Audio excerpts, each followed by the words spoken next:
My name is Carlos Rosario, and this is my third semester here at JCC, and I'm a welding technology student. It all started in the middle school. They asked every student, what would you want to be in the future?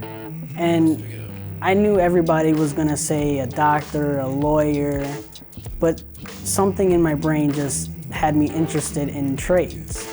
So that's when I found out that welding was a trade. It's also a really cool art. When I'm welding, I kind of just put my music in and just do my work. It's the best.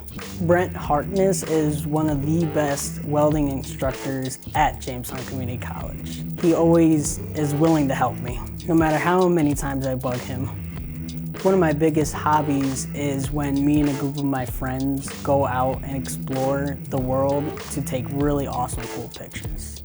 So welding and photography are kind of similar to me because it's both something I love to do and it's not something I have to do, especially when you put a nice bead of weld down and it comes out perfect, just like when you take a picture and it comes out beautiful. One of my biggest goals is to become a pipeline welder and own my own rig. My advice to everybody trying to figure out what they would love to do is just do anything that makes you happy and just do it.